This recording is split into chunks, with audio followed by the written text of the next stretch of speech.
안녕하세요. JD 부자연구소의 소장 조던입니다. 오늘은 주목해야 할 주식 엔비디아라는 주제로 말씀드리도록 하겠습니다. 2021년 1월 9일 토요일 시황입니다. 시작하기 전에 먼저 자발적 구독력 부탁드립니다. 후원해 주시는 여러분 덕분에 좋은 컨텐츠가 제작될 수 있습니다. 하나은행 447-910064-61005 주식회사 JD 부자연구소. 어려운 와중에도 여러분 잘 구독력 덕분에 잘 꾸려가고 있습니다. JD 부자연구소 5기를 모집합니다. 지금은 이제 부동산 강의는 마감이 됐고요. 주식 강의는 내일까지 모집을 하니까 많은 성원 부탁드립니다. JD 부자연구소 인강 사이트를 검색하시면 구글에서 JD 부자연구소에서 등록하실 수 있습니다. 주목해야 할 주식 엔비디아. 뉴욕 마켓워치 미 고용 부진에도 경기 부양 기대에 주가 달러 오르고 국채 떨어졌다 라는 이제 기사가 있는데요. 어제 나스닥은 1.03%, S&P 500은 0.5%, 다우존스 지수는 0.18% 상승했습니다. 다우 지수는 이번 주 약 1.6% 올랐습니다. 그리고 S&P 500 지수는 1.8%, 나스닥은 2.4% 가량 상승했습니다. 주간 상승률도 나스닥이 제일 높습니다. 이 얘기는 빅테크가 빌빌거리는 것 같아도 테슬라를 빼고는 아직까지 가치주에 비해 성장주 상승률이 높다라는 얘기입니다. 메인 이슈입니다. 강달러와 인플레이션인데요.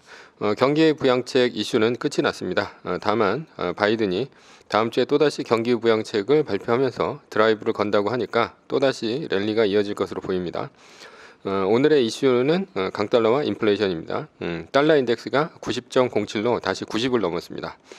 달러 인덱스가 오르면서 강달러가 나타나니 금 가격이 하락을 했습니다. 따라서 금을 캐는 금광 광산주도 큰 폭으로 떨어졌습니다. 그러면 당연히 비트코인 가격도 떨어져야 정상인데 비트코인 가격은 4천만 원을 넘어섰습니다.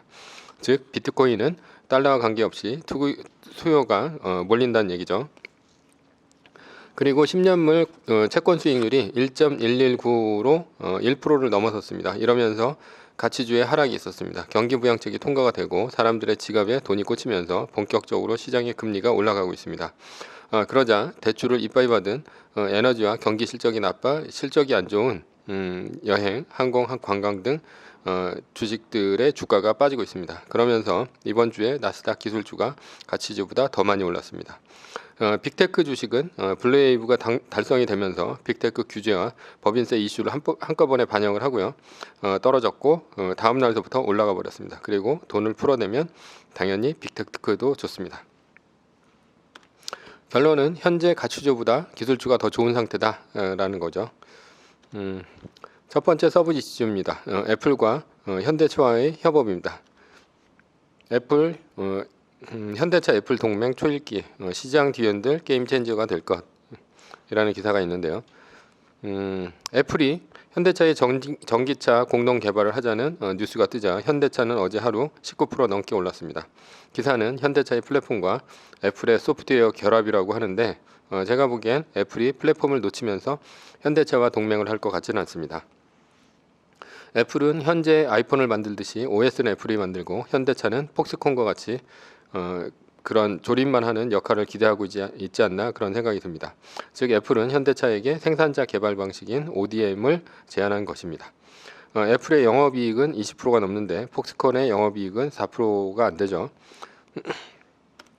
왜 그럴까? 이유는 누가 브랜드 파워가 있느냐 여기에 있습니다. 브랜드 파워가 있다면 갑이 되고요. 브랜드 파워가 없다면 을이 됩니다. 을이 되면 주가는 심하게 출렁거립니다. 그러나 갑이 된다면 안정적인 주가 상승세가 일어난다라는 거죠. 그러니까 당연히 브랜드 파워가 있는 애플이 ODM 방식으로 주문을 넣을 것이고 현대차는 애플카를 만들어주는 형태가 될 것입니다. 현대차가 잘하는 것은 현대차가 하겠지만 나머지 부품은 아마도 2개 이상의 경쟁사를 경합시켜서 저가의 품질 좋은 부품을 공급받을 것입니다. 카메라 센서를 LG이노텍하고 중국 기업이 경쟁시키는 것처럼 앞으로도 이런 배터리라든가 아니면 카메라 모듈이라든가 여러 가지 것들을 경쟁시킬 것으로 예상됩니다.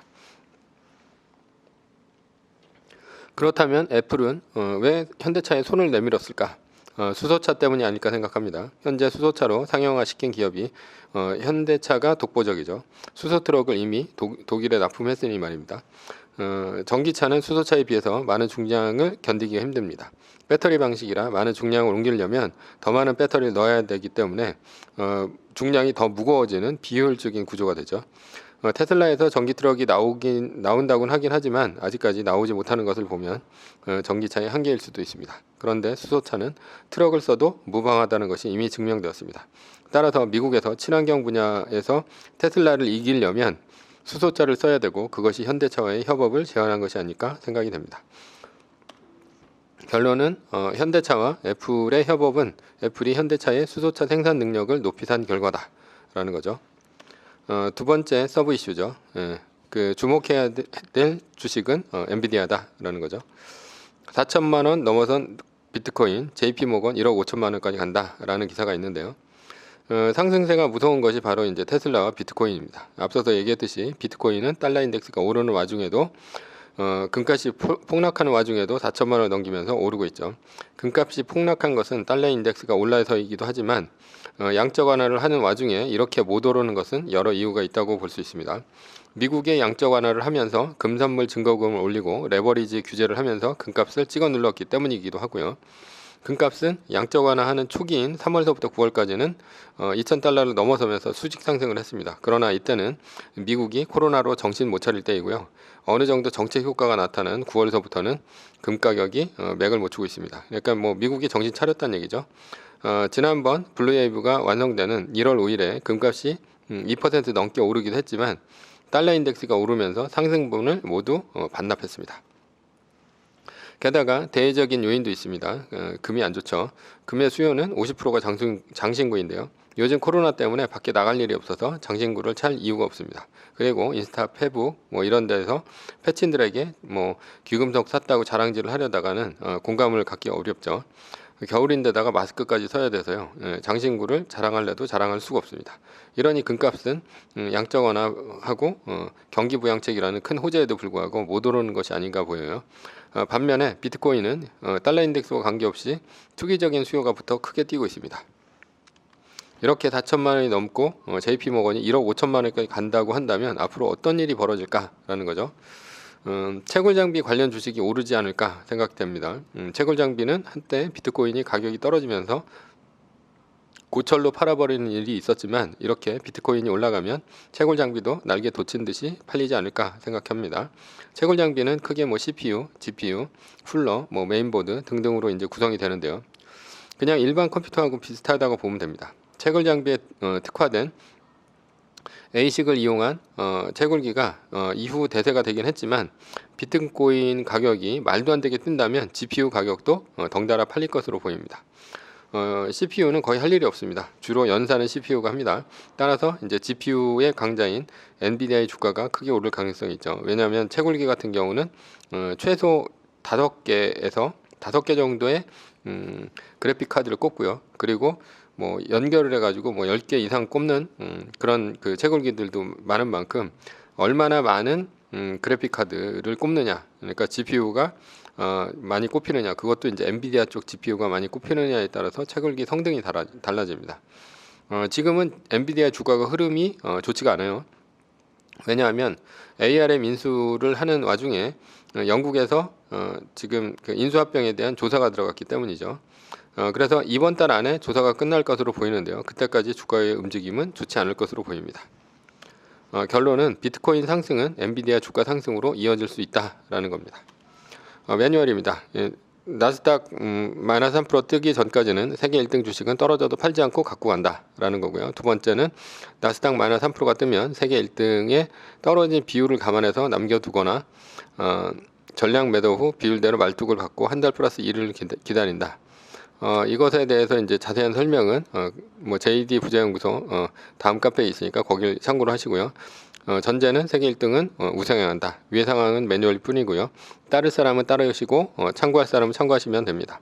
주식을 사고 파는 것에 대한 모든 책임과 이득은 자신에게 있습니다. 매뉴얼을 지키다가 포모가 두려우면 매뉴얼을 지키지 말고 마이너스 3%대 판 가격보다 단 1불이라도 떨어졌을 때 전량 매수하시면 됩니다.